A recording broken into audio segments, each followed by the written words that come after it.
seen Dhyana Dharma, Ahimsa Dharma, and Sneha Dharma.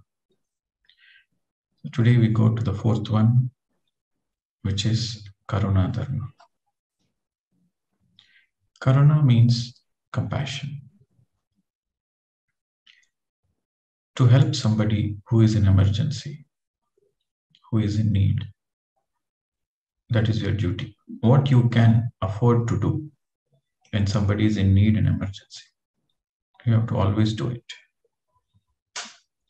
To be Karuna simply means to be considerate to others. You are very considerate. You are accommodating to others. You consider others' viewpoint.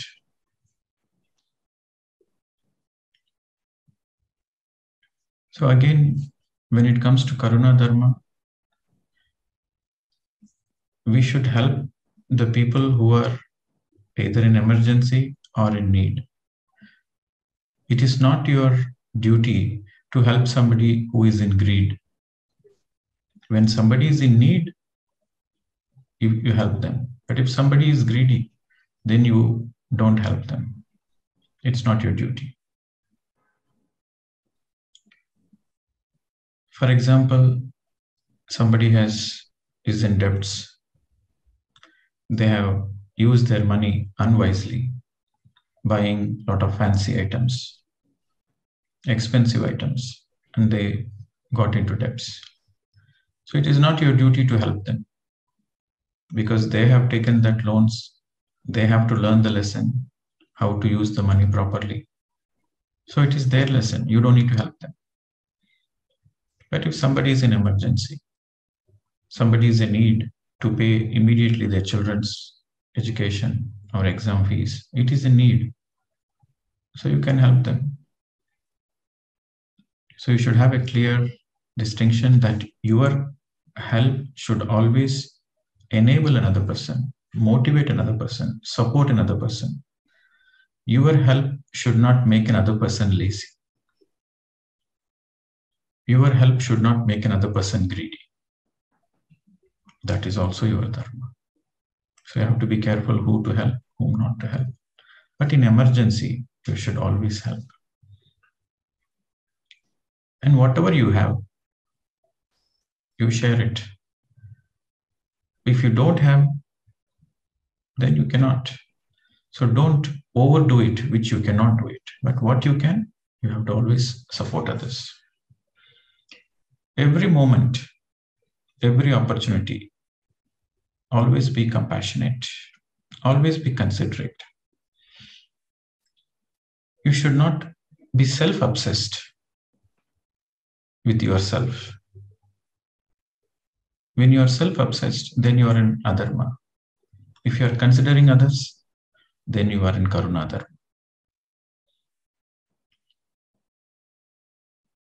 A classic example in Mahabharata is when Bhishma was laid down with arrows by Arjuna. He cannot even move his body. His body is full of arrows. So at that time, Dharmaraja goes to him. And even though Bhishma was in pain, full of arrows, so Bhishma spoke about Rajaniti to Dharmaraja. Even though he is in pain, he shared whatever he has to share because he is compassionate. He is compassionate to help Dharmaraja for the right cause. Even Jesus Christ, who was getting crucified, even at the time of crucifixion, he was very compassionate. So he prayed, "Oh Lord, please forgive them. They don't know what they are doing." So he was very compassionate.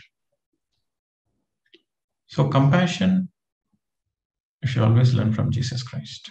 Even at the time of crucifixion, he was compassionate to the very person who is crucifying. So this is Karuna Dharma. So now the next is Shanti dharma. Shanti means peace. Now, when it is Shanti dharma, you have to refer to your mind. Your mind has to be in peace all the time. Unless you are peaceful, you cannot understand what to do, what not to do. Only a person who is really peaceful, relaxed, he can do his best. In any situation, to take very important decisions, the mind has to be in peace. So it is our duty to be in peace. It is our dharma to keep the mind to be in peace. If you are not peaceful, you cannot understand what is dharma. What to do, what not to do. You cannot understand. At any given point, you cannot understand what to do, what not to do. If you cannot understand, then you cannot take action. So, Shanti Dharma is very, very essential for the execution of Dharma. Every moment, you have to practice this peace. You have to tell yourself, okay, cool. You have to be cool, babies, all the time. And in any given situation, whatever happens, tell yourself, it's okay. It's okay, fine. I'm going to be cool. If somebody scolds you, if somebody is angry at you, somebody scolds you, don't react. When it comes to Shanti Dharma, that means there should be no reaction. You should respond to the situation. Any given situation, you should never react. You should respond. If you are not reacting and responding, then you will be able to do the right thing. A great example is Guruji. When Guruji was around 11 years old, his father was on the deathbed.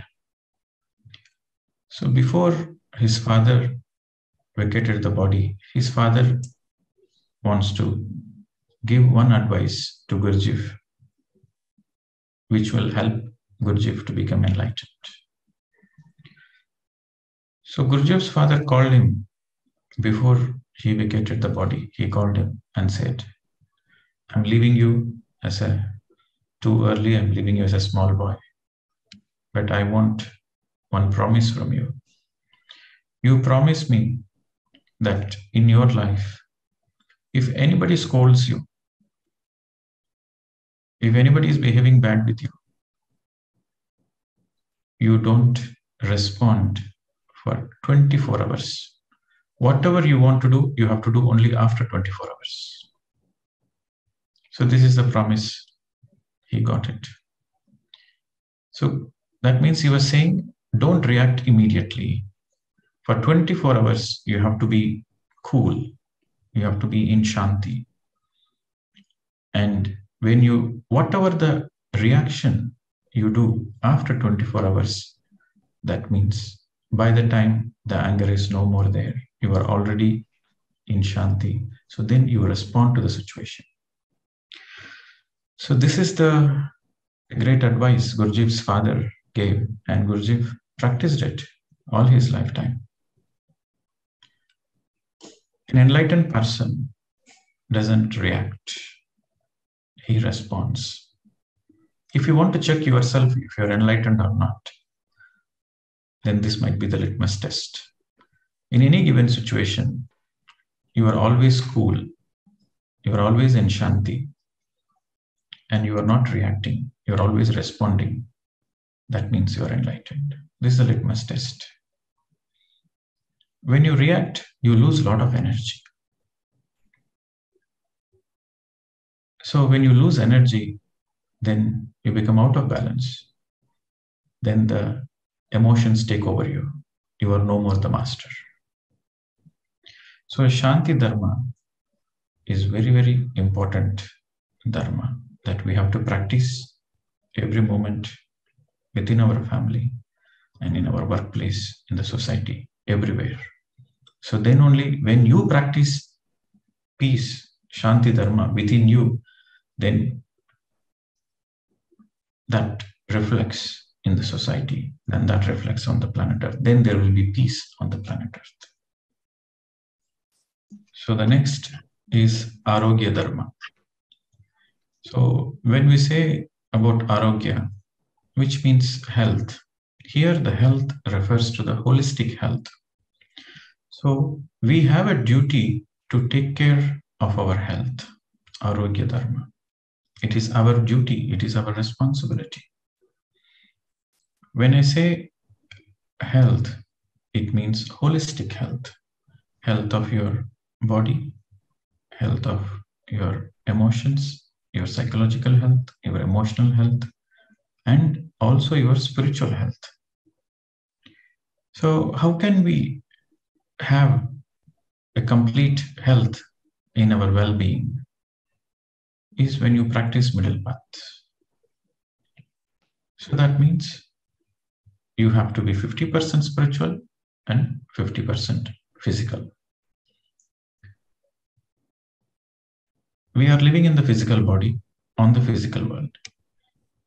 So whatever the body needs are, it has to be taken care. It is our duty. The more enlightened you are, the more sensitive you will be to the body. How to be sensitive to the body? For example, you feel like sleeping, then you should give rest to the body. You should sleep. You feel tired, then you should give rest. You don't feel like eating, then you should not eat. What you should be, the more sensitive you become, the more enlightened you are. So this sensitivity comes when you have the spiritual health. Physical health depends on the spiritual health. Spiritual health means you are always having miraculous thinking. There is no negativity in your thoughts, in your thinking. And you don't compromise your health for the sake of don't compromise your physical health for the sake of your spiritual practices. And you don't compromise your spiritual practice in the name of physical health. So this holistic health is only possible for meditators. For non-meditators, the holistic health is not possible. But the most important point to understand is your physical body is very precious and you have to take care of it very carefully. You should not give too much food. If you give too much food, then you are in adharma. Some people overeat, then they are doing adharma towards their own body. How much ever is your hunger, you should only eat to that much. And at the same time, you should not go on indefinite fasting and trouble your body. When you are going for a detox retreat, for 10 days, you have a detox plan. For 10 days, you are not taking food, you are on juices. That is perfectly fine. But the whole life, you want to trouble your body, that is adharma. So how much relaxation you should give? You cannot relax too much. If you relax too much, then you are in adharma. If you relax too little, then it is also adharma. If you sleep too much, then you are in adharma. If you sleep too little, then you are in adharma. If you are overworking, then you are in adharma. And you are lazy and not at all working, you are underworking, then also you are in adharma. So this Arogya Dharma relates to perfect balance. When you take care of your body, it should be perfect, middle, balanced. How much sleep you want, you give that much sleep. How much hunger you are, you take that much food. How much relaxation you need, you take that much relaxation. Some people, they focus too much on materialistic things, especially business people. They keep on earning money. They are so much tied up. They don't rest their physical body properly. They don't eat food time to time. So that means they are in adharma. They have to pay the consequences. If your physical body is not healthy, then you cannot do great spiritual sadhana also. For your spiritual sadhana to reach greater heights, your physical body has to be healthy. Your psychological health, emotional health also should be healthy. And your emotions and your emotional health, your psychological health comes into balance only when you make your life 50% physicality, 50% spirituality. And to take care of your body, see, we are not our bodies, but we live in our bodies. So this, to take care of the body, is in between. It is in between Swadharma and Paradharma. It is not exactly Paradharma, it is not exactly Swadharma. It is in between. To take care of yourself is Swadharma. To do meditation is Swadharma, because we are Atma. But to take care of the body is in between. It's like both. It is Swadharma and also Paradharma, both. So it is very important. Okay. So then comes Ahara Dharma, which is also part of Arogya Dharma. But I made it as a separate Ahara Dharma. What kind of food you take, that's also your duty, to make sure you take the right kind of the food. We all have different body types. Some people are Vata. You know the combination in Ayurveda: Vata, Pitta, Kapha. Vata has more air element. Their body structures are very slim. Pitta has more fire element, and their bodies radiate a lot of fire, and they get digested. And they are prone to a lot of emotions, Pitta. And Kapha people, they are little bit, their body is little stout. So they're different types. This is an Ayurveda. I think most of you know it. I don't need to go in detail. So you have to understand what body type you are, and we have to take that kind of a right food. The most important when I say the right food is, it should not be the food of violence, pain, and suffering. Suppose if you are going, no pain, no violence is a vegetarian food. But when you are buying those vegetables from the market, when the farmer is selling, you should happily pay for whatever he is asking. You cannot bargain too much and make the seller go into loss, or he sells out of pain. Just because he is a poor farmer, you cannot exploit him. Just because he is an uneducated roadside trader, you cannot exploit the situation. So there should be no exploitation, suffering, pain. When you are buying the food, you should buy the food very happy, without bargain. Pay the right amount and cook the food happily, so that the seller is happy, the farmer is also happy. And organic food, don't take the food which is grown with a lot of pesticides, chemicals. Try to take organic food. And no cooked food in the fridge. This is also very important. If you want to be sensitive and you want to go spiritually to greater heights, then you should make sure that you take care of the food also. Food is very important. Cooked food should never go into the fridge. You can keep vegetables, fruits, milk, all those things. But once the food is cooked, it should be consumed within 3 hours. Then it has the maximum energy. Cooked food should never go into the fridge, and no microwave. When you cook the food using microwave, the microwave energies are very destructive energies, and it is more harmful to your health. And no garlic. Garlic is a spy.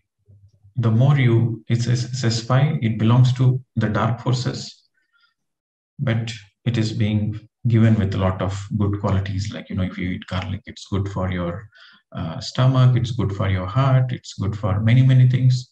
But garlic, when you eat garlic, it motivates you to eat meat. For example, if you're a meat eater and you become vegetarian after coming into meditation, so the more you eat garlic, the more it motivates you to eat meat, number one. And number two, the more you eat garlic, the more you start developing the fear consciousness within you. Because the more you consume garlic, the more it calcifies the pituitary glands and the pineal glands.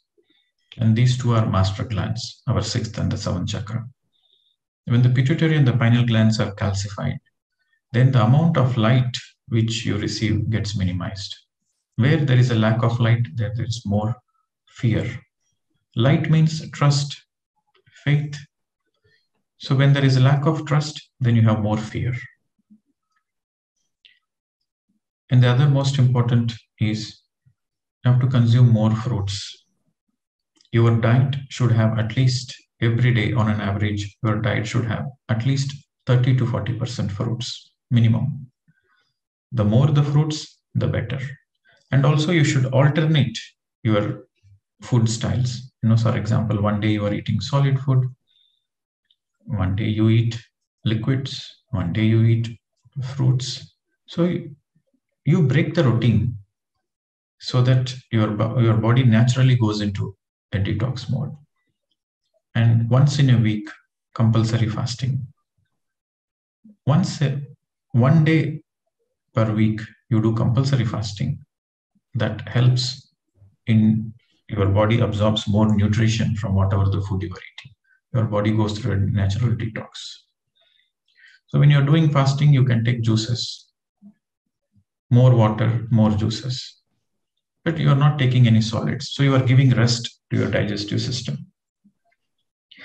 And energize the food, whatever the food you are eating. Use pyramids to energize the food. You can keep the fruits, vegetables, grains, keep it inside the pyramid for 1 day, 2 days. And then you cook the food, it has more energy.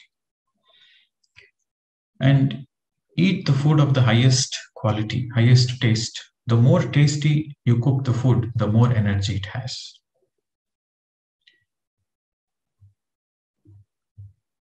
And finally, no alcohol. Don't consume alcohol. It affects your spiritual journey. It damages your physical health. And it also affects your spiritual journey. Okay. So you have to be very careful when it comes to your consumption of food. So this is Ahara Dharma. So next comes Swadhyaya Dharma. You have to read books. We are multidimensional beings. And we are multi-bodied beings. We live simultaneously in many, many dimensions. So unless we read books like Seth, unless we read the Seth books, or unless we read the books like Thinking and Destiny, if you don't read these books, then we don't understand our multidimensional beingness. Books are very important. You see, you can attend a Swadhyaya series. I can also quote a lot of things from the book Thinking and Destiny, but what I can give is only the essence. But when I speak about certain book, my intention is to motivate you to read that particular book. Because unless you read the book, you will not be able to capture the entire essence of the book. And the more you read books, the more your life matures. Your maturity and your understanding of life comes by reading books. It can be audio books or e-books or physical books, physical copy, hard copies. But you have to have the habit of reading books. It is your duty. Swadhyaya Dharma follows for a meditator. Once you are in the spiritual path, it is your duty to read the books. If you don't read the books, for example, you are doing meditation and you are not reading the books, then you are in adharma. So when you are in adharma, then naturally, still you will go through some suffering in life. So reading books is very, very important, especially for a truth seeker. The maturity, your life matures only by reading books along with meditation. This is Swadhyaya Dharma. Kriya Yoga, Patanjali Maharshi has described as Kriya Yoga. What is Kriya Yoga? Kriya Yoga is nothing but Tapaha, Swadhyaya and Ishvara Pranidhana is Kriya Yoga. When you practice tapas, And when you practice Swadhyaya, and when you Ishvara Pranidhana, when these three things are there, that means you are following Kriya Yoga. Tapaha, Swadhyaya, Ishvara Pranidhana is Kriya Yoga. What is tapaha? Tapaha means you reduce. You reduce your sleep, you reduce your talk, you reduce your food intake, you reduce your expectations from others, you reduce your mental thoughts through meditation, and you reduce this me and mine, the ego. You reduce it. You consciously reduce. So that means you are in tapas. So by reducing these things, you are focusing more on meditation. So this is tapaha. And then Swadhyaya. Swadhyaya means reading books. Ishvara Pranidhana. Ishvara Pranidhana means you see everybody as God. You see the godliness in everybody. Ishvara Pranidhana. You see God in every creature. You see God in every living being. So when you are able to do this, then you are practicing Kriya Yoga. So without Swadhyaya, there is no Kriya. There is no Kriya Yoga. So Swadhyaya is very, very important. So this is Swadhyaya Dharma. You might be listening to others sharing of their reading. There are a lot of Swadhyaya series happening in these days in many online YouTube videos. You might listen and don't get into the illusion that you understood the book. Unless you yourself read the book, you are incomplete in the understanding. So next comes Vinaya Dharma. Vinaya means humble, to be modest, obedience, humbleness, modesty, obedience. It is called Vinaya. The more you have money, the more you have wealth, the more you are educated, your education, your money, your wealth leads to arrogance for anybody. But your spiritual education leads to humbleness. To be grounded, ground to earth. You are a simple person. You are always ground to earth. That means you are in Vinaya Dharma. That is your duty. For a spiritual person, to be in arrogance is adharma. If you consider yourself to be spiritual, and if you are in arrogance, then you are in adharma. So for a spiritual person, Vinaya Dharma is very important. The more you practice humbleness, simplicity, you are a simple living, and you are ground to earth. You are always ground to earth. Then you are doing your Vinaya Dharma. And the more you do meditation, the more you do Swadhyaya, the more you do Sajjana Sangatya, the more you will be in Vinaya naturally. So practicing the Vinaya Dharma consciously is very important for every spiritual seeker, because this Dharma also refers that you are in oneness consciousness. Because you are one, you see oneness everywhere. You don't see somebody superior to you, you don't see somebody inferior to you. And no matter what you know, you are always in a space of humbleness. You don't compare yourself to another person and feel great about it. If you can do great things, then anybody can do great things. So if you can let go of your arrogance, then you are in Vinaya Dharma. The more you practice Vinaya Dharma, the more greater heights you will reach. You will journey, you will travel in your spiritual path. So this is a dharma, this is a duty. You have to do it. And when you do your dharma, then there is progress, then there is development. Every time you hear the word dharma, then you have to understand that where there is dharma, there is progress, there is development. If you want progress, if you want development, in your life, then you have to be in dharma. If you are in adharma, then your life is stagnant. When your life is stagnant, then there is suffering. There is no progress in your life. So the final dharma is dana dharma. You have to share whatever the resources you have to always share with others. The sharing is very important. In every major religion, they emphasize on dana. The more you share your resources, the more you become abundant. In fact, the very abundance comes into your life only when you know how to share. This is your duty, dana dharma. There is no choice for you. You have to share.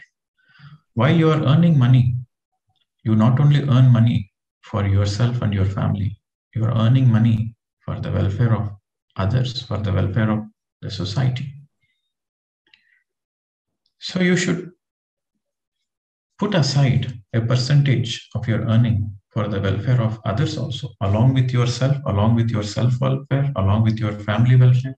You should also put aside a portion of your earnings for the welfare of the society, for the welfare of the others, for the welfare of the well-being of others, humans, animals, environment, anything for the welfare of others.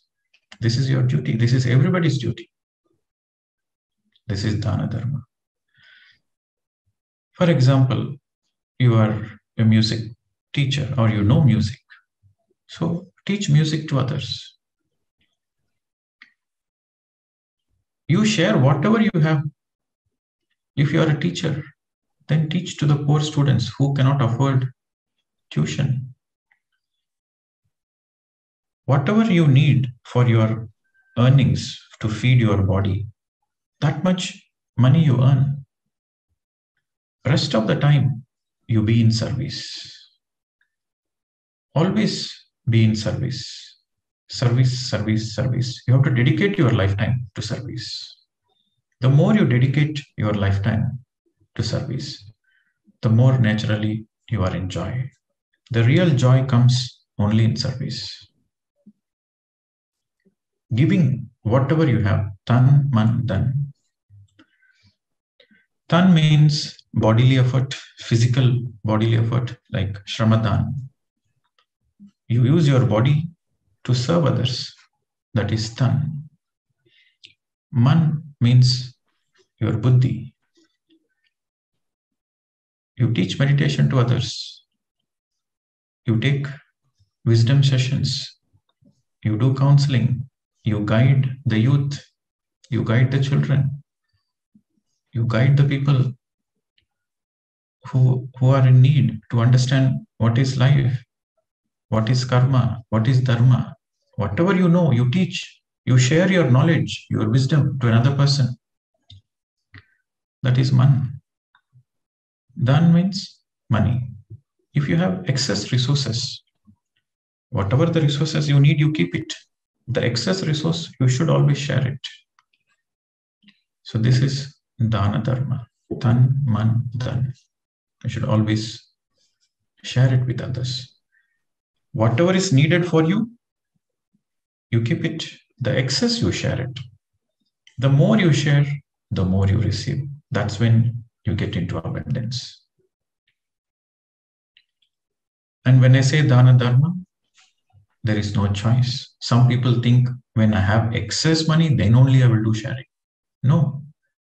Whatever you can, you may not be able to share the money, but tan and man, you can. Either you can do dana in terms of tan, in terms of man, or in terms of dhan, or all the three. Whatever is possible, you should always do it. This is dana dharma. I think we have completed the different types of dharmas, and the very idea that I gave this different dharmas, I spoke about it, is for you to practice it in your everyday life. The more you are practicing it, the more you will be in saubhagya, happiness, wellness, comfort, peace. basically your life becomes a celebration. So if you can follow these dharmas in your day-to-day life, you are heading towards enlightenment. When I use the word enlightenment, that means you are realizing your true potential. You are radiating your true potential, right? And it's a very important subject. Truth has to be heard again and again and again. Sometimes we hear something, we feel we understood it, but unless we put the things what we heard in our day-to-day life in practice, unless you put the things whatever you learned in practice, you have never learned it. So it is very important what you learn, you put it in practice. It is very, very important. If you don't put it in practice, then you become a hypocrite. You speak something, but you do something else. That's not the right way. You should be a right example. If you want to be an inspiration to your family members, if you want to be an inspiration to your society, you have to put in practice whatever you learn.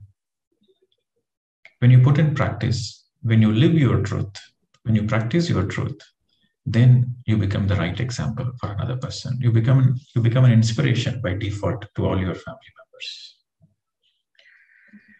But you are learning theoretically, but if you are not putting in practice, that is also a dharma. Because seeing you, your family members, your colleagues will demotivate it to do meditation. Because this person he's saying he's a meditator, but his thinking is negative. His actions are negative. His words are negative. So what kind of meditation is doing? So it is a great responsibility. As a meditator, we all have to do our dharma. So please put whatever you can put in action, you put in action. And only what you have implemented in your life, that you teach to others. So this is very important of integrating. Thank you very much.